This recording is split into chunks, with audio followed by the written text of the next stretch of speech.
Okay, so we have a conclusion to a case that I had reported on several weeks ago. The Vicelord faction on the west side of Chicago, known as Wicked Town, which is a faction of the Traveler Vicelords. The Travelers they're one of the deepest Vicelord factions on the west side, but it's split up like most of these other gangs now into different neighborhoods, and they're pretty much all over the west side, but they're heavy in the Garfield Park area. And the Travelers, the Conservatives, the Unknowns, I would say those are probably the three biggest factions. And then you got the Imperial Insanes, the Undertakers. You got a lot of different factions of Vice Lords, man. But the Travelers, I think, and the Conservatives are probably the two deepest overall across the city. But a federal jury on Tuesday convicted the head, or what they call the head, of the relentlessly violent Wicked Town street gang, they said. This is according to Chicago Sun-Times.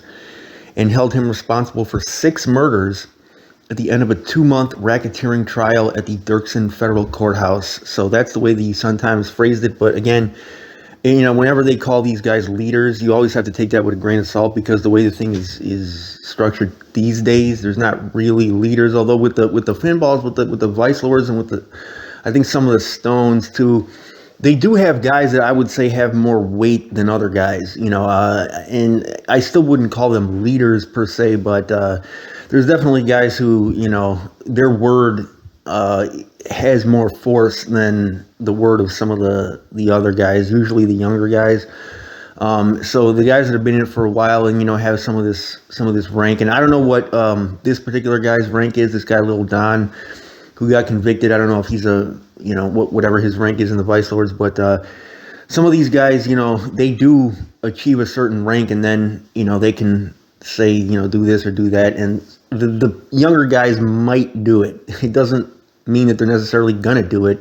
Like back in the day, you know, if they didn't do it, they'd get violated or whatever. But today, it's a lot looser and it's a lot more messed up. But yeah, there's definitely still some type of remnant of a structure, I would say, amongst at least the Vice Lords and the Stones and the Foes on the west side, and I think a couple of the sets on the north side too. But in most sets throughout the city, though, you won't really find that. But at any rate, man, so they returned this verdict, and that was today. I'm reporting this on Tuesday. Hopefully, I'll be able to get the video uploaded by today. But in convicting Lil Don, jurors found that many murders committed amid Wicked Town's reign of violence on the west side were, quote, committed in a cold, calculated, and premeditated manner. So the other guy that I reported on, the guy Blackie, he was a so-called shooter for the gang, and they also convicted him. And they said it held him responsible for 1 murder and 3 attempted murders. So 3 attempts and 1 murder. And Lil Don was not responsible directly for being the trigger puller on those murders that he was convicted of, I don't think. At least that's not what the information that I've gotten. But after reading the verdict, the U.S. District Judge thanked the jurors and called their service incredible. He did not set a sentencing hearing yet for either of these guys, but they face mandatory life sentences. Okay, so you have to remember, this is the feds, this is not the state. And the rules are different, and so these guys are both going to do life, okay, no matter what. It's mandatory, unless they can win this on, you know, appeal. I don't know what the appeal process would be for something like this, but the 2 men showed no reaction when the verdict was read, and the trial of these 2 guys stretched across more than 9 weeks. And repeatedly, they said, exposed jurors to evidence of brutal violence. So the last time that I reported on a high-ranking West Side gang member was on Broman, who was the Four Corner Hustlers. I will call him a leader. He was something like a leader on the West Side, shot caller, whatever you want to call it. And Broman has a long history on the West Side, man. Very well-known guy out there. And the Four Corner Hustlers, that's like some people consider them Vice Lords, some people don't. That's a historical question dealing with, you know, them clicking up with the Vice Lords at one point. But I kind of, in this day and age, think of them as a separate gang, even though technically you can call them Vice Lords. But because a lot of Four Corner Hustler neighborhoods are actually beefing with other Four Corner Hustlers out there. But Broman, he went away, and he, so far as I've heard, has not had any success on any appeals or anything like that. So he's still locked up at this point. So this trial had a lot of interesting things that were revealed during it. You know, they had killed somebody, and I don't mean these guys, Lil Don and Blackie, but some of the other members had killed a friend on suspicion that the friend had snitched to authorities, and whether that was actually true or not may not have even been the case, and that may not have even been true, and they ended up killing the guy. And one of the guys who was killed, his name was Donald Holmes. He was shot to death with a woman named Diane Taylor, like I mentioned to you guys before, in a Jeep Cherokee on January 31st, 2018, in the 4700 block of Arthington. So again, Lil Don and Blackie were not the ones involved in that murder. That was some of the other guys. But yeah, these guys were just part of the organizations. You know what I'm saying? Now, these guys were not directly involved in that murder, or even potentially even knew about it. I'm not sure if they even actually knew about it, but you know. The RICO thing is a little bit different than like getting a guy for one or another murder. Like these rules basically let the feds take you down just for being part of the group. You know what I'm saying? And if you're one of the older guys in the group, you can be made to at least look like a leader, even if you weren't really calling the shots. So, you know, this is a situation where like a lot of innocent people get caught up in this stuff, man. So jurors early last month saw images from the bloody aftermath of that shooting. And when you show a jury like graphic images like that, I mean, you're really making a forceful case. So at any rate, later on, these Wicked Town guys kind of regretted it. They were saying it was a dumb idea to have that pair killed right in front of their house. So whether or not they regretted it because, you know, they felt bad about the killing, or whether or not it was just like the location, I don't know. But defense attorneys for these two guys urged the jury not to trust anything that they were hearing in court. And they were saying, you know, basically, you know, this is all just hearsay. These are all just street rumors, and, you know, you can't really believe any of this stuff. But the jury didn't take that side. They took the Fed side and ended up throwing these guys the book. The U.S. attorney said that if the defense attorney's argument was true, this whole thing on the other side would have been more believable. But the Wicked Town conspiracy spanned 2 decades. Okay, so, I mean, this was a long situation. They were getting away with this for a long time. We're talking July 2000 to August 2020, and the feds argued that 3 rules govern the gang. They said, which was a faction of the traveling Vicelords. Wicked Town members were never to lose a gun or talk to law enforcement, and they were expected to use violence to advance their goals. He said, you don't ever sell one of the guns that can save one of the guy's life, okay, according to, you know, one of the Wicked Town members. And the police were recording, like, their phone calls, okay? So these guys, I don't know if they, you know, had any idea that this was going on or not, but the police were listening in. Once they get that warrant, okay, and once they get that order from the proper authorities that they can listen in on you, okay, at that point, I mean, if you don't realize that that's happening, you're basically cooked, because, you know, that leaves it where you basically can't say anything to anybody about anything, like having to do with any business, because in this day and age, everybody's talking on the phone. Everybody's like, you know, it's not like some of the gangs back in the day where like every single bit of communication that you had was in person.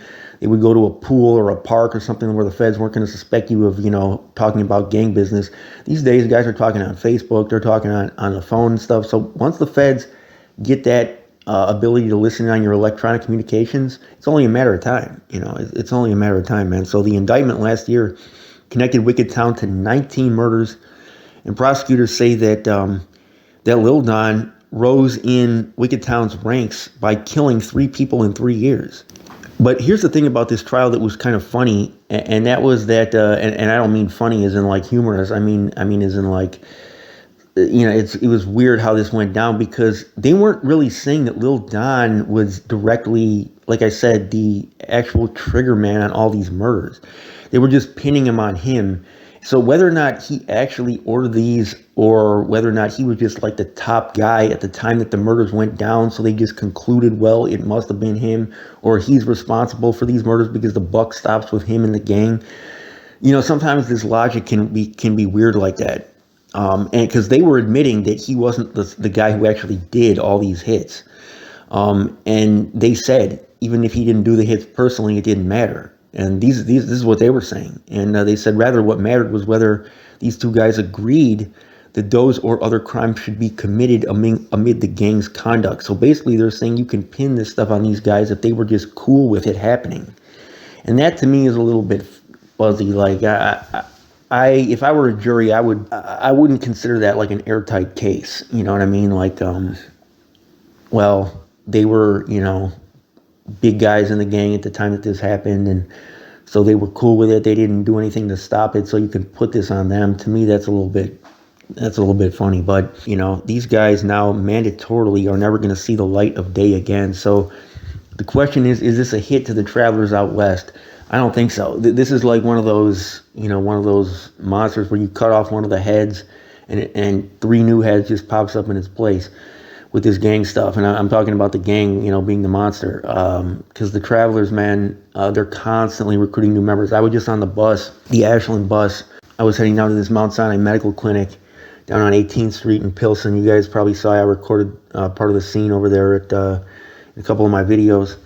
But so I'm taking the Ashland bus, and when I'm going past like Jackson, Madison, those streets, a group of teenagers got on the bus. And it was probably like 8 or 9 of them, and like every sentence that they were saying, like Lord, Lord, Lord, calling each other Lord after everything. These were just like freshman students, they weren't even like seniors or anything at one of the local high schools, man. And I hear that every time, like all over the west side, man. Like you go on basically any block, any bus, you're going to hear Lord, Lord, Lord, Lord. Everybody's calling everybody Lord all the time. The Vicelords are so deep, and they're constantly recruiting these youth. And a lot of times the youth, don't even have to be like convinced to join. It's not like, well, come and join this gang because, we're going to give you this, this, and that. It's just like everybody else on the block is doing that. So that's what I'm going to do. If you watch that video, Last Chance High, where I talked about Keontae, the guy who was just recently killed, and he was saying, the older guy was asking him, like, why are you shaving Vicelord into your head? Why are you doing this? And he said, well, it's Vicelord's where I be at, That's what's going on my block, so that's what I'm going to do. I mean, you would basically have to just, be a loner and never hang out with anybody on the block to not, be involved with that. It's just like, it's not like the 90s where you had to learn the lit, you had to get jumped in, you had to, jump through all these hoops before you could become a member of the gang. Now, you're basically just a member by default. So that's I would say the Vicelords are probably deeper now than they were back then, when you include all the guys that they have that are just living in Vicelord neighborhoods that'll, ride with them or, be considered part of their gang by the ops or whatever. So, yeah, it's on the west side, I would say that's the deepest gang, them and the Four Corner Hustlers, man. The GDs and the Stones, they got a few blocks here and there, but the Souls have a few blocks and stuff, the Breeds. But by far, the west side is Vicelord and Four Corner Hustler territory. I'm not going to say what's going to happen in the future, but so far it has not made any dent, I would say, in their activities out west. At least not that I've seen. Man. Because like I said, you take away one, three new are going to pop up into place. So you guys can let me know what you think in the comment section, man. And if there is a way to actually stop this, because this, it makes, like I said, it takes 1 or 2 guys off the street here and there, but with, fresh blood constantly coming in. Let me know if you guys have any ideas on how to actually stop that, stop the youth from continuing the cycle. Because with a lot of the money that's available out west too, man, very tempting. It's a very big temptation to get involved in this stuff, man. There's your boy When You See Report. I'm out.